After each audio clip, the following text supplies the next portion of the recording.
আমাদের ডিভোর্সের ৮ বছর পর আমার প্রাক্তন স্বামী আমাদের কলেজের পুনর্মিলনীতে আমাকে দেখে হেসে বলল, এখনো একা, অনন্যা? সে জানতো না যে আমি আবার বিয়ে করেছি। আর সেই হলের যে মানুষটাকে সে সবচেয়ে বেশি ভয় পেত, সে মানুষটি একটু পর সবার সামনে আমাকে নিজের স্ত্রী বলে পরিচয় দিতে যাচ্ছে। নিমন্ত্রণ পত্রটি আমার ডাইনিং টেবিলে টানা ২ দিন ধরে একটা ফাঁদের মতো পড়েছিল। অফ হোয়াইট খাম, সোনালি অক্ষরে লেখা, ২০১০ ব্যাচের পুনর্মিলনী, ঢাকা বিজনেস স্কুল। চা ঠান্ডা হয়ে যাচ্ছিল, আর আমি ওটার দিকে তাকিয়েছিলাম। দীর্ঘ ৮ বছর, ৮টি বছর আমি এই মুখগুলোর মুখে মুখে হইনি। ৮ বছর আগে আমি এক কাপড়ে, একটা ভাঙা সংসার আর এক বুক ক্ষোভ নিয়ে রাফসান আহমেদের বাড়ি থেকে বের হয়ে এসেছিলাম। আর পেছনে ফেলে এসেছিলাম একদল মানুষের কানাঘুষা।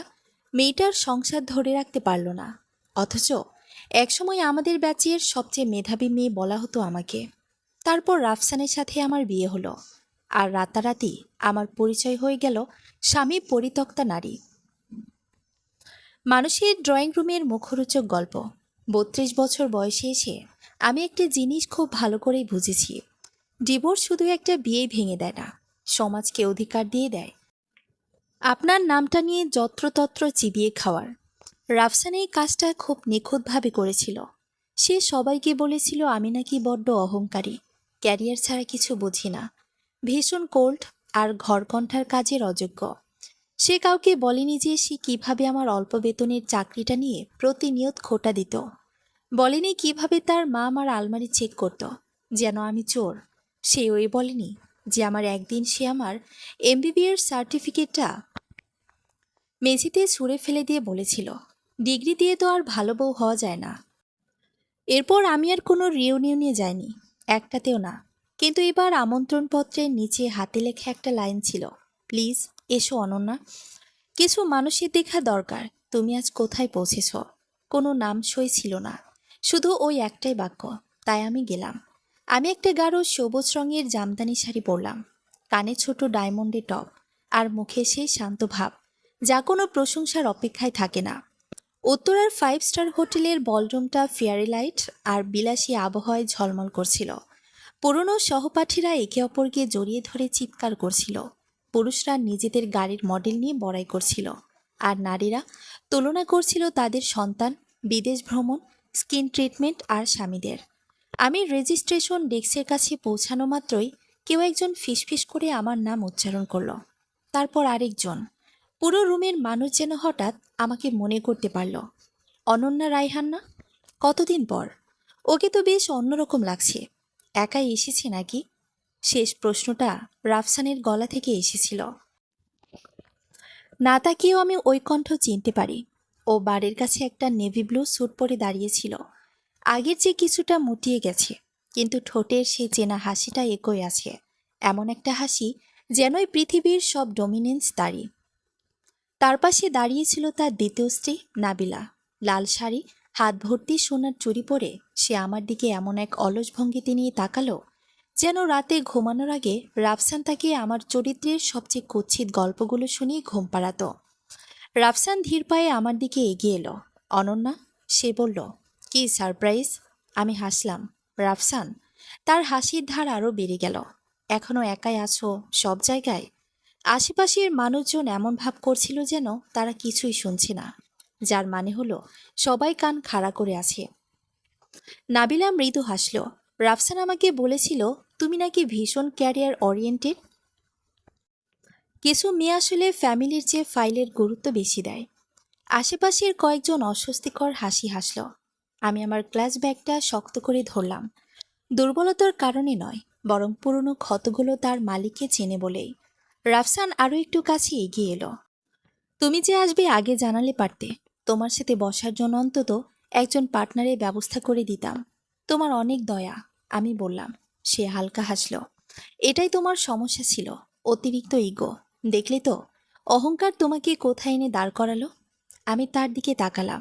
এই সেই লোক যার জন্য আমি এক সময় রাতে বালিশ ভিজিয়ে কাঁদতাম।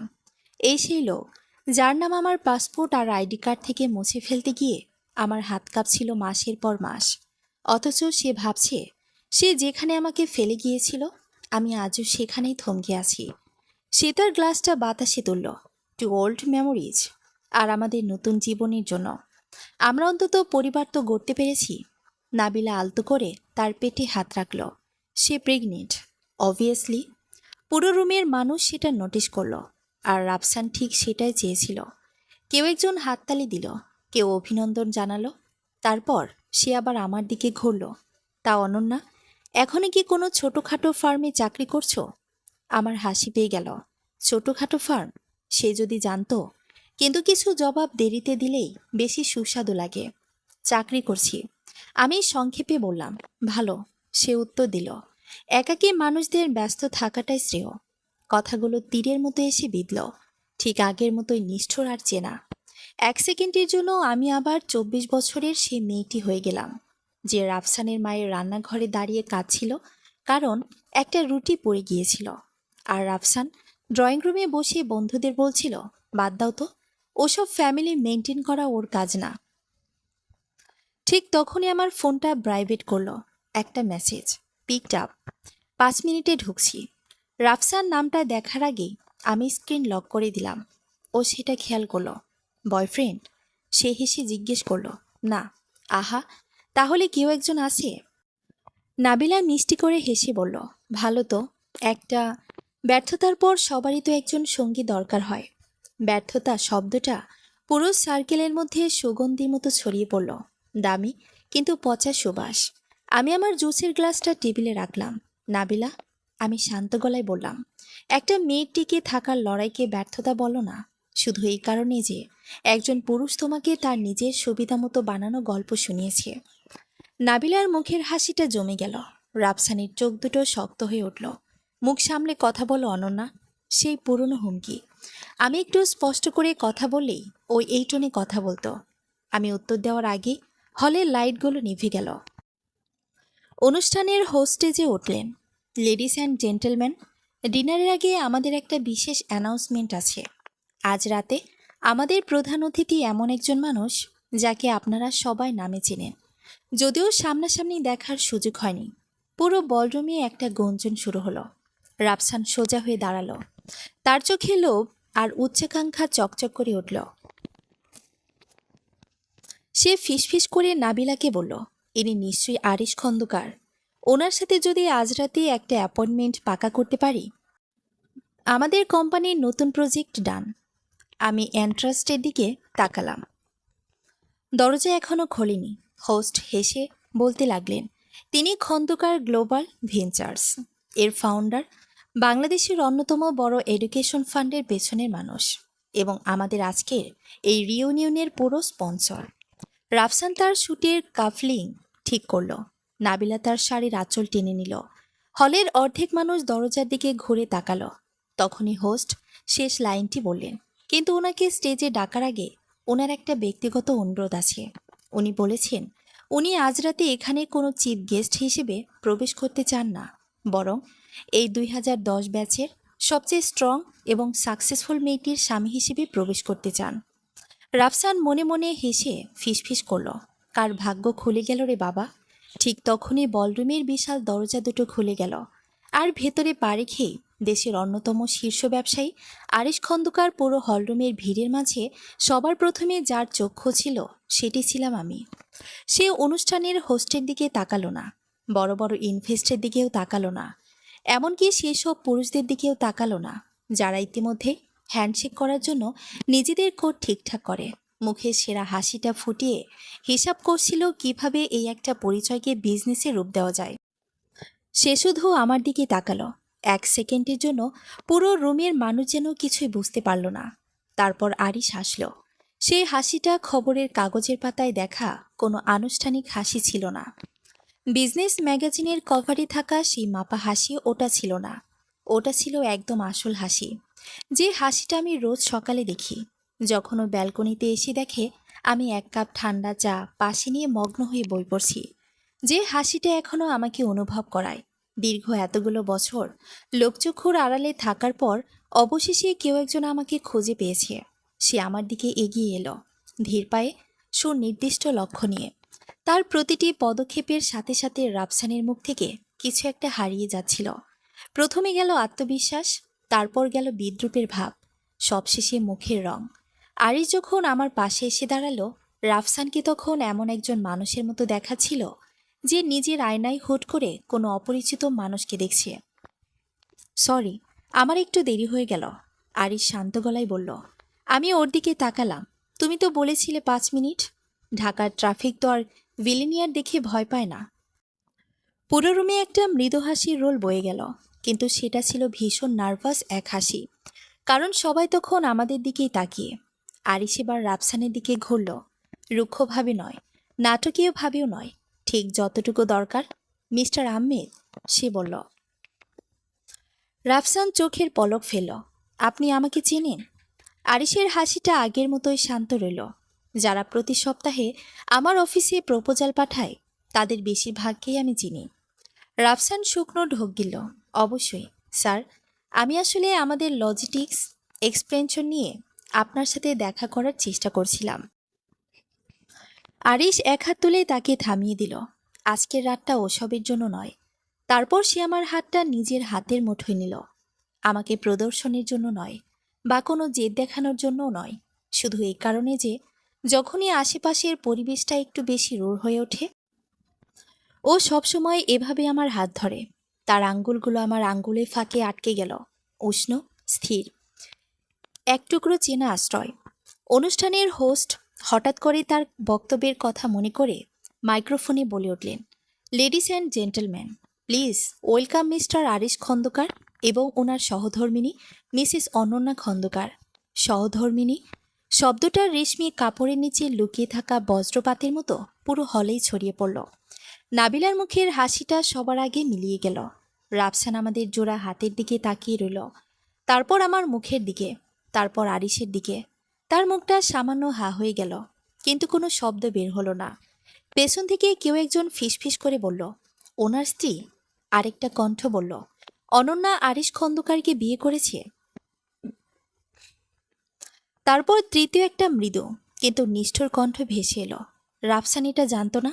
না, সে জানতো না, কারণ ডিভোর্সের পর রাফসান নিশ্চিত করেছিল যেন সবাই শুধু তার গল্পটাই শোনে, আর আমি নিশ্চিত করেছিলাম যেন কেউ আমার গল্পটা জানতে না পারে।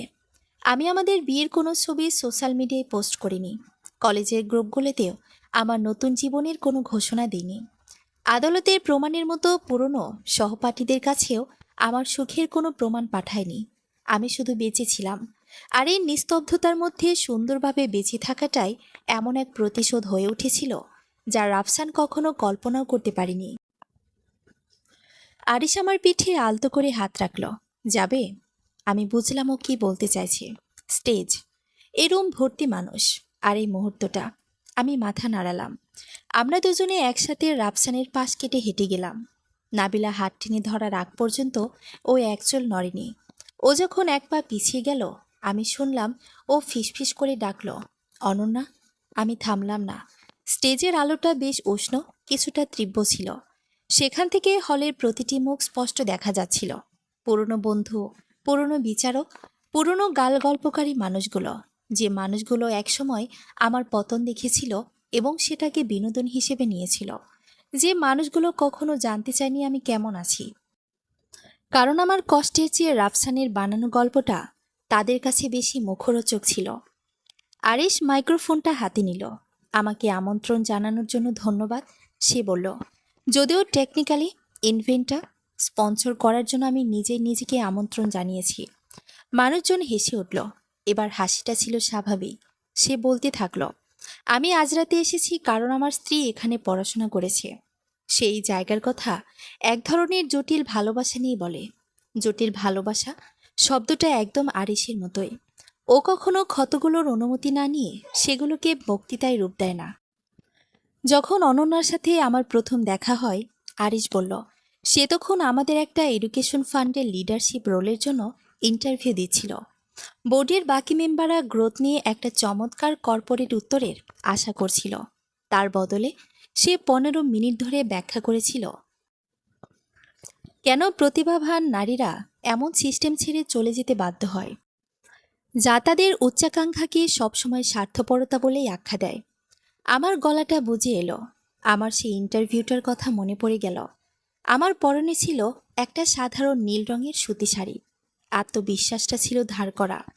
আমি 5 জন এক্সিকিউটিভের সামনে বসে ভাবছিলাম, যদি আমি ব্যর্থ হই, অন্তত নিজের সত্তা নিয়ে ব্যর্থ হব। আরিশ আমার দিকে ক্ষণিকের জন্য তাকালো। সেই একমাত্র ক্যান্ডিডেট ছিল যে আমাদের ফাউন্ডেশনের মডেলটাই ভুল ছিল বলে ধরিয়ে দিয়েছিল। কয়েকজন মৃদু হাসল। চাকরিটা ওই পেয়েছিল। ও বলল, এজন্য নয় যে সে আমাদের ইমপ্রেস করেছিল, বরং এই জন্য যে সে আমাদের বাধ্য করেছিল নিজেদের আরও উন্নত করতে। আমাদের মনে একটা ইতিবাচক ভয় তৈরি করে। হলের ভেতরের পরিবেশটা এবার আরও সহজ হয়ে উঠল। আমি রাফসানের দিকে তাকালাম। ও বাড়ির কাছে আড়ষ্ট হয়ে দাঁড়িয়েছিল। পাশে নাবিলা নিজের পেটে এক হাত সুরক্ষার মতো চেপে ধরে রেখেছিল। রাফসানের চোখ এখন আর আরিশের দিকে নেই। ও আমার দিকে তাকিয়েছিল। সেই চোখে ভালোবাসা ছিল না, এমনকি অনুশোচনাও ছিল না। ছিল শুধু হিসাব নিকাশ। সেই একই পুরনো হিসাব নিকাশ যে আমি আগে দেখতাম যখন ও ঠিক করতো কোন অপমানটা সবার আগে করা যাবে আর কোনটা গাড়িতে ওঠার জন্য তুলে রাখা দরকার। আরিশ বলতে থাকলো, আজ রাতে আমাকে সাফল্যের ব্যাপারে কথা বলতে বলা হয়েছিল, কিন্তু আমি বরং মর্যাদা নিয়ে কথা বলতে চাই। কারণ মর্যাদা ছাড়া সাফল্য কেবলই একটা পারফরমেন্স হয়ে দাঁড়ায়। আর অনেকেই খুব ভালো পারফর্ম করতে পারেন। রুমের মানুষজন ইঙ্গিতটা বুঝতে পেরে কিছুটা অস্বস্তির সাথে নড়ে চড়ে বসল। আরিশ রাফসানের দিকে তাকালো না। তার তাকানোর প্রয়োজনও ছিল না। আমার স্ত্রী আমাকে শিখিয়েছে যে অপমানের পর নিজেকে নতুন করে গড়ে তোলা কোনো কামব্যাক স্টোরি নয়। এটা একটা দৈনন্দিন সাধনা।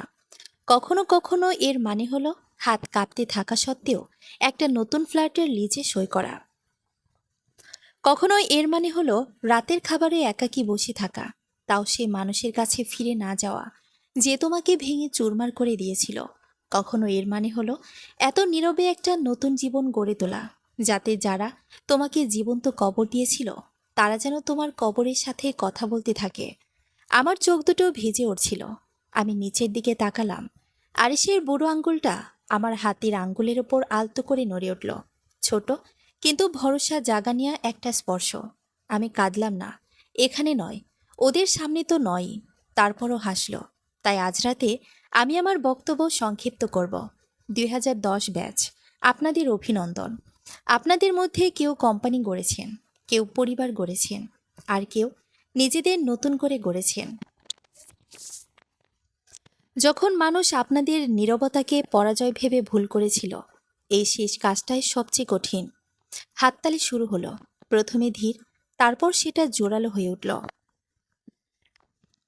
কয়েকজন মানুষ দাঁড়িয়ে পড়লেন, হয়তো আরিশের জন্য, হয়তো আমার জন্য, কিংবা হয়তো এই জন্য যে ক্ষমতার মোড়কে মোড়ানো থাকলে সবাই আসলে ঘুরে দাঁড়ানোর গল্পটাই ভালোবাসে। আমরা স্টেজ থেকে নেমে এলাম। সাথে সাথে ঘরের পরিবেশটা বদলে গেল। যে নারীরা একটু আগে একা বলে ফিসফিস করছিল, তারা এখন উজ্জ্বল চোখে এগিয়ে এলো। অনন্যা, তুমি তো আমাদের বলতেই পারতে তোমাকে দারুণ লাগছে। আমরা সবসময় জানতাম তুমি বড় কিছু করবে। মিথ্যা, নরম, সামাজিক মিথ্যা। যে মিথ্যাগুলো মানুষ ব্যবহার করে জয়ী দলের দিকে ঝুঁকে পড়ার জন্য, যাতে কখনো স্বীকার করতে না হয় যে তারা অন্য পক্ষে ছিল। আমি ভদ্রভাবে হাসলাম। আরিশ আমার পাশেই ছিল, কিন্তু সে আমাকে প্রতিটা কথোপকথন থেকে উদ্ধার করতে এগিয়ে আসেনি। সে জানতো আমার আর কোনো উদ্ধারের প্রয়োজন নেই। তখনই রাফসান এলো, পেছনে নাবিলা। ও ততক্ষণে নিজের মুখের ভাবটা সামলে নিয়েছে। প্রায়, আরিশ স্যার, সে জোর করে হেসে বলল, জগৎটা আসলে খুব ছোট। খুব ছোট নয়, আরিশ উত্তর দিল, শুধু সঠিক যোগাযোগটা আছে। রাফসান আবার হাসল, কিন্তু কেউ তার হাসিতে যোগ দিল না। সে আমার দিকে ঘুরল। অনন্যা, তুমি তো কখনো বলনি। আমি মাথাটা সামান্য কাত করলাম। তুমি তো কখনো জিজ্ঞেস করনি। তার চল শক্ত হয়ে গেল।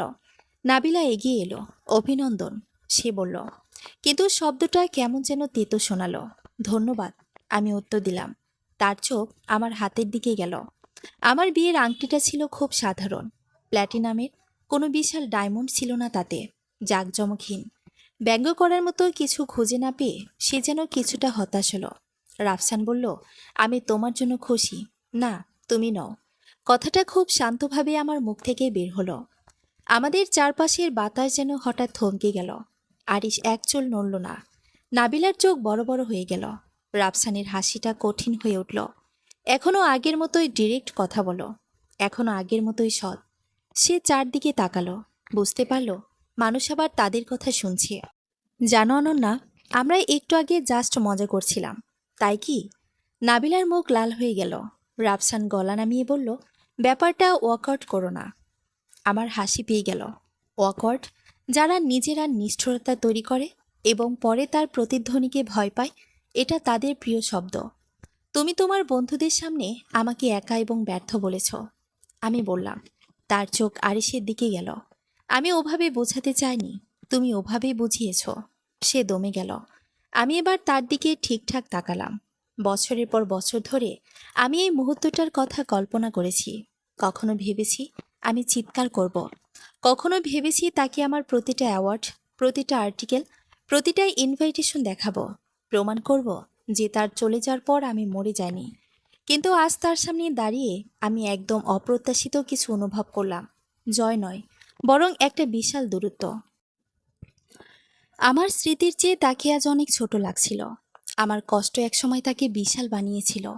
সময় তাকে আবার তার আসল আকারে ফিরিয়ে এনেছে। আমি বছরের পর বছর ভেবেছি আমাকে তোমাকে ভুল প্রমাণ করতে হবে। আমি শান্ত গলায় বললাম। তারপর একদিন বুঝলাম তোমার মতামত কখনোই আমার যোগ্যতার প্রমাণ ছিল না। রাফসানের মুখটা জমে গেল। নাবিলার নিচের দিকে তাকিয়ে রইল। আরিশের হাতটা আমার হাতের উপর আগের মতোই উষ্ণ ছিল। রাফসান শেষবারের মতো একটা হাসির চেষ্টা করল। ভালো, তুমি একজন প্রভাবশালী মানুষকে খুঁজে পেয়েছ। আমিও পাল্টা হাসলাম। আর তুমি এখনো ভাবো একটা মেয়ে কেবল একজন শক্তিশালী পুরুষের পাশে দাঁড়িয়েই ওপরে উঠতে পারে? তার চোখ দুটো রাগে জ্বলে উঠল। সে কিছু বলার আগেই গ্রে কালারের স্যুট পরা এক ভদ্রলোক হন্তদন্ত হয়ে আমাদের দিকে এগিয়ে এলেন। মিস্টার খন্দকার, তিনি কিছুটা হাঁপাতে হাঁপাতে বললেন, দুঃখিত ইন্টারাপ্ট করার জন্য। আহমেদ ইনফ্রাস্ট্রাকচার এর ফাইল রেডি আছে, আপনি জাস্ট 2 মিনিট সময় দিলে। রাফসান সাথে সাথে সোজা হয়ে দাঁড়ালো। আসলে স্যার, ওটা আমারই প্রপোজাল। আমরা অনেকদিন ধরে আপনার রিভিউয়ের অপেক্ষায় ছিলাম। যদি আজ রাতে একটু। আরিশ সেই ভদ্রলোকের দিকে তাকালো। রিভিউটা ক্যান্সেল করে দিন। রাফসানের মুখের রং বদলে গেল। স্যার? আরিশের কণ্ঠস্বর আগের মতোই স্বাভাবিক রইল। আমি এমন কোনো মানুষের ব্যবসায় ইনভেস্ট করি না যে নারীদের নিয়ে এমন নোংরা মন্তব্য করতে পারে, যা আমি এ রুমে ঢোকার আগেও করছিল। রাফসান ফ্যাকাশে হয়ে গেল। স্যার, ওটা তো ব্যক্তিগত ব্যাপার ছিল, বিজনেস তো আলাদা। না, আরিশ বলল, মানুষের চরিত্র আর সব জায়গাতে প্রকাশ পায়। বাক্যটা একটা ভারী পাথরের মতো এসে পড়ল। রাফসানের ঠোঁটজোড়া আলতো খুলে গেল। নাবিলা তার হাতটা ধরল। চলো, চলে যায়। সে ফিসফিস করে বলল, কিন্তু ও নড়ল না। তার অহংকার তখন সবার সামনে রক্তাক্ত হচ্ছিল। আপনি একটা সামান্য মজার জন্য আমার কোম্পানিকে শাস্তি দিচ্ছেন? আরিশ দীর্ঘক্ষণ তার দিকে তাকিয়ে রইল। না, আমি আপনার কুৎসিত মানসিকতা থেকে আমার কোম্পানিকে রক্ষা করছি। গ্রে স্যুট পরা ভদ্রলোকটি নীরবে পেছনের দিকে সরে গেলেন। আশেপাশের মানুষজন সব শুনেছে, অবশ্যই শুনেছে। এক সন্ধ্যায় রাফসান আমাকে একাকী আর অসহায় প্রমাণ করতে চেয়েছিল, অথচ তার বদলে সে এমন একটি মিটিং হারালো যা পাওয়ার জন্য সে হয়তো মাসের পর মাস ধরে চেষ্টা করছিল। তার চোখ এবার আমার দিকে ঘুরল, তীব্র কুৎসিত রাগ। তুমি এটা করলে।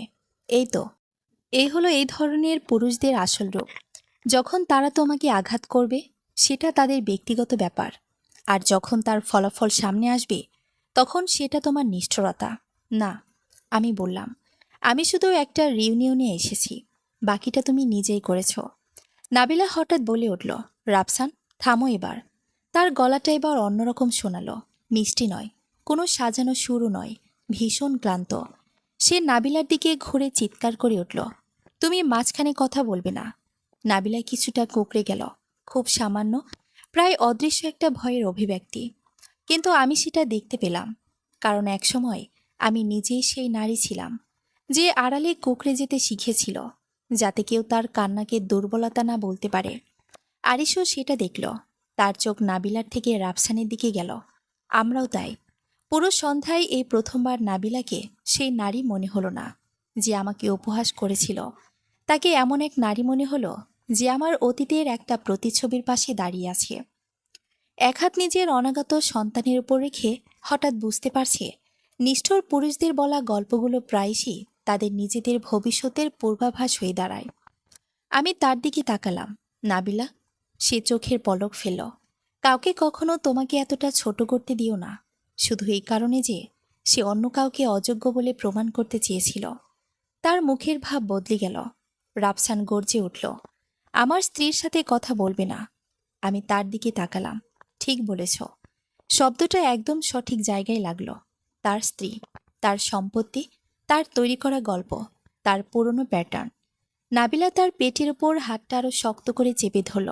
সে কোনো কথা বলল না, কিন্তু তার চোখের ভেতর কিছু একটা উলটপালট হয়ে গেছে। হোস্ট ডিনারের ঘোষণা দিলেন। মানুষজন স্বস্তির সাথে চারিদিকে ছড়িয়ে পড়ল। পরনিন্দা আর কেলেঙ্কারি মানুষকে ক্ষুধার্ত এবং একই সাথে অস্বস্তিতে ফেলে দেয়।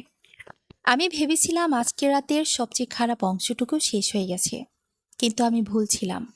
ডিনারের সময় আরিশকে কয়েকজন ব্যবসায়ী তাদের টেবিলে ডেকে নিলেন। আমি ওকে বললাম চলে যেতে। আমি ঠিক আছি, আমি বললাম। সে আমার দিকে মনোযোগ দিয়ে তাকালো। আমি জানি এটাই ছিল রাফসান আর আরিশের মধ্যে পার্থক্য। রাফসান আমি ঠিক আছি শুনলে ভাবতো সে পারমিশন পেয়ে গেছে চলে যাওয়ার, আর আরিশ সেটাকে আমার শক্তি হিসেবে দেখত, অবহেলা হিসেবে নয়। সে ইনভেস্টদেরকে টেবিলের দিকে যাওয়ার আগে আমার কপালে আলতো করে একটা চুমু খেল। কোনো নাটকীয়তা নেই, কোনো শো অফ নেই, দর্শকের হাততালির ক্ষুধা ছাড়া শুধুই ভালোবাসা। আমি একটু খোলা বাতাসের জন্য হোটেলের ব্যালকনির দিকে গেলাম। নিচে রাতের ঢাকা শহরটা কাচের বহুতল ভবন আর একাকী জানলা দিয়ে ঝলমল করছিল। আমি মাত্র একটা দীর্ঘশ্বাস নিয়েছি, তখনই নাবিলা পেছন থেকে ব্যালকনিতে এলো। হলের ভেতরের আলো ছাড়া তার মুখটা অনেক কম বয়সী লাগছিল। ও কি আপনাকে মারধর করত? সে একদম সরাসরি প্রশ্নটা করল। প্রশ্নটা এতটাই আকস্মিক ছিল যে আমি প্রায় ভারসাম্য হারিয়ে ফেলেছিলাম। আমি ঘুরলাম। কি? রাফসান, সে বলল। আপনাদের বিয়ের সময়ও কি গায়ে হাত তুলত? আমাদের মাঝখান দিয়ে রাতের ঠান্ডা হাওয়া বয়ে গেল। আমি সাথে সাথে উত্তর দিলাম না। কিছু সত্যকে খুব সাবধানে সামলাতে হয়। একবার, আমি বললাম। তারপরও আমার চেয়েও জোরে জোরে কেঁদেছিল এবং আমাকে বাধ্য করেছিল ওকে সান্ত্বনা দিতে। এরপর থেকেও আর গায়ে হাত তুলিনি, শব্দ দিয়ে আঘাত করত। নাবিলা চোখ বন্ধ করল। তার গাল বেয়ে একটা জলের ফোঁটা নেমে এলো। ও আমার গায়ে হাত তুলিনি এখনো। সে শব্দটা মুখে বলেনি, কিন্তু আমি তা শুনতে পাচ্ছিলাম। কিন্তু আমি জিজ্ঞেস করলাম। সে ঢোক গিলল। ও খুব রেগে যায়, সবার সামনে নয়। ও বলে আমার প্রেগনেন্সির হরমোনের কারণে আমি নাকি একটু বেশি নাটকীয়তা করছি। ও আমার ফোন চেক করে, কারণ ও বলে বিশ্বাসের জন্য নাকি স্বচ্ছতা দরকার।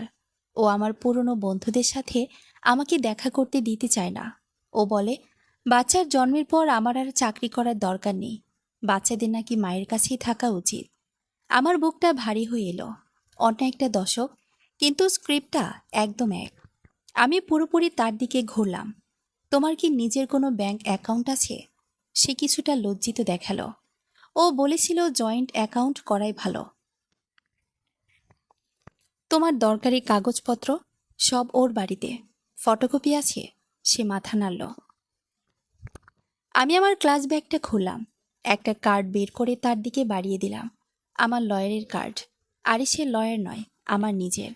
তোমার প্রয়োজন পড়ার আগেই ওকে একটা কল দিয়ে রেখো। নাবিলা কার্ডটার দিকে তাকিয়ে রইল। আমি আপনার সাথে খুব খারাপ ব্যবহার করেছি। হ্যাঁ, করেছ। তাহলে আমাকে সাহায্য করছেন কেন? আমি কাচের দরজার ওপাশ দিয়ে হলের ভেতরে তাকালাম। রাফসান সেখানে দাঁড়িয়ে দুজন সহপাঠীর সাথে খুব জোরে জোরে হাসছিল। ইতিমধ্যে সে নিজের ইমেজটা সবার সামনে আবার নতুন করে তৈরি করার চেষ্টা করছে, কারণ ও আজ যে রূপে আছে তার আগের রূপটা কেমন হয় তা আমি খুব ভালো করেই জানি।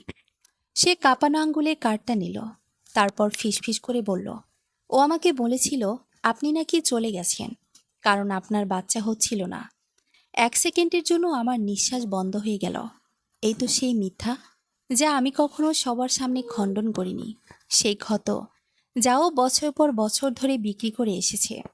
আমি মুখ ফিরিয়ে নিলাম। সেই কারণে আমি চলে আসিনি। নাবিলার গলাটা নরম হয়ে এলো। আপনি কি বাচ্চা চেয়েছিলেন? সন্তান শব্দটা এখনো আমার ভেতরে একটা গভীর জায়গা জুড়ে আছে। এখন আর সেটা কাঁচা ক্ষত নয়, কিন্তু ভীষণ পবিত্র। আমি একবার কনসিভ করেছিলাম। আমি বললাম। নাবিলা নিজের মুখ চেপে ধরল। ও তো আমাকে বলেছিল আপনি কখনো। চতুর্থ মাসে আমার মিসক্যারেজ হয়ে যায়। ও তখন দুবাইতে ছিল। আর ওর মা বলেছিল হয়তো ঈশ্বরও জানেন আমি নাকি মা হওয়ার যোগ্য নই। নাবিলা এবার কেঁদে ফেলল। শুধু আমার জন্য নয়, নিজের জন্য, তার পেটের ভেতরে থাকা সন্তানটার জন্য, আর চোখের সামনে হঠাৎ ভেসে ওঠা নিজের ভবিষ্যতের জন্য। আই অ্যাম সরি, সে ফিসফিস করল। I am sorry too. আমাদের মাঝে একটা নীরবতা নেমে এলো। সেটা বন্ধুত্ব ছিল না, ক্ষমাও ছিল না, তার চেয়েও জটিল কিছু একটা ছিল। একে অপরকে চিনতে পারার এক অদ্ভুত অনুভূতি। ঠিক তখনই তার ফোনটা বেজে উঠল। স্ক্রিনে রাফসানের নাম। তার মুখ প্রকাশের আগেই তার শরীরে ভয়ের এক প্রতিক্রিয়া দেখালো। সেই চেনা ছোট ভয়টা। আমি স্ক্রিনটার দিকে তাকালাম, তারপর তার দিকে। ভয়ের কারণে কখনো ফোন ধরবে না। সে আমার দিকে তাকিয়ে রইল। ফোনটা বাজতেই থাকলো। তারপর সে ধীরে ধীরে কলটা কেটে দিল। প্রথম অস্বীকৃতিটা কখনোই খুব জোরালো হয় না। কখনো কখনো এটা কেবল স্ক্রিনের ওপর একটা আঙ্গুলের আলতো ছোঁয়া মাত্র। ভেতর থেকে রাফসান ব্যালকনির দিকে ঘুরল। তার চোখ প্রথমে নাবিলাকে খুঁজল, তারপর আমাকে। তার মুখটা শক্ত হয়ে গেল। নাবিলা এক পা পিছিয়ে গেল। আমি একবার তার হাতটা ধরলাম, খুব সংক্ষেপে। তুমি একা নও, আমি বললাম। তার ঠোঁট কাঁপছিল। আমি ভেবেছিলাম আপনি একা। ও, তাই ভেবেছিল। আমরা যখন বলরুমে ফিরে এলাম, রাফসান ডেজার্ট টেবিলের কাছে অপেক্ষা করছিল। তোমরা দুজন কি নিয়ে কথা বলছিলে? নাবিলা মুখ খুলল, কিন্তু কোনো শব্দ বের হলো না। আমি বললাম, রেসিপি নিয়ে। তার চোখ সরু হয়ে গেল। অনন্যা, আমার পরিবার থেকে দূরে থাকো। আমি নাবিলার দিকে তাকালাম, তারপর তার দিকে। ওদের যত্ন ঠিকঠাক নাও, তাহলে আর অন্য কাউকে এগিয়ে আসতে হবে না। তার হাতটা মুষ্টিবদ্ধ হয়ে গেল। রাফসান কিছু বলার আগেই আরিশ আমার পাশে এসে দাঁড়ালো। তাড়াহুড়ো করে নয়, বা কোনো হুমকি দেওয়ার ভঙ্গিতেও নয়, শুধুই তার উপস্থিতি দিয়ে। সব ঠিক আছে? সে জিজ্ঞেস করল। রাফসান এক পা পিছিয়ে গেল। হ্যাঁ। সে দাঁতে দাঁত চেপে বলল, সব পারফেক্ট। রাতের শেষটা হলো কিছু জোরপূর্বক ছবি তোলার মধ্য দিয়ে। পুরনো সহপাঠীরা স্টেজের কাছে জড়ো হয়েছিল। কেউ একজন জোর করল আরিশ আর আমাকে একদম মাঝখানে দাঁড়াতে। রাফসান আর নাবিলাকে একপাশে ঠেলে দেওয়া হলো। ফটোগ্রাফার কাউন্ট করলেন, 3, 2, 1, ফ্ল্যাশ। ছবিটাতে আরিশের হাত আমার কাঁধের উপর আলতো করে রাখা ছিল। আমি হাসছিলাম, কোনো কিছু প্রমাণ করার জন্য নয়, শুধু এই কারণে যে আমি আর সেই 8 বছর আগের মেয়েটি নই, যাকে রাফসান একটা ভাড়া করা বিছানায় কাঁদিয়ে ফেলে রেখে চলে গিয়েছিল। আমরা যখন চলে আসছিলাম, রেজিস্ট্রেশন ডেস্কের মেয়েটি দৌড়ে আমার কাছে এলো। ম্যাম, সে বলল, আপনার জন্য একটা খাম। ইভেন্ট শুরু হওয়ার আগে কেউ একজন একটা ডেস্কে রেখে গেছেন। আমি এটা নিলাম। বাইরে কোনো নাম লেখা ছিল না, ভেতরে ছিল একটা ভাঁজ করা চিরকুট। হাতের লেখাটা আমার অপরিচিত ছিল, কিন্তু বাক্যটা আমার সাথে সাথেই চিনতে পারলাম। প্লিজ এসো অনন্যা, কিছু মানসিক দেখা দরকার। তুমি আজ কোথায় পৌঁছেছ? তার ঠিক নিচে আরও একটা লাইন লেখা ছিল, আর কিছু মানুষের জন্য দরকার। তুমি দেখো যে ও আজ কি হয়ে গেছে। আমার গায়ের চামড়া ঠান্ডা হয়ে এলো। খামের ভেতর থেকে একটা ছোট পেন ড্রাইভ পিছলে আমার হাতের তালুতে এসে পড়ল। আরিশ আমার মুখের ভাব খেয়াল করলো। কি ওটা? আমি চিরকুটটা উল্টে দেখলাম। তার পেছনে 3টে শব্দ লেখা ছিল, কাব্যর ব্যাপারে খোঁজ নাও। আমার নিঃশ্বাস আটকে গেল। কাব্য? কত বছর ধরে আমি এই নামটা শুনিনি। রাফসানের প্রথম বাগদত্তা, যে মেয়েটার ব্যাপারে আমাদের বিয়ের আগে রাফসান বলেছিল সে নাকি মানসিকভাবে অসুস্থ হয়ে পড়েছিল, যে মেয়েটার কথা ওর পরিবার কখনো মুখে আনত না, যার ব্যাপারে আমি একবার জানতে চাইলে রাফসান বলেছিল কিছু মেয়ে আসলে রিজেকশন সহ্য করতে পারে না। আমি লবির ওপাশে তাকালাম।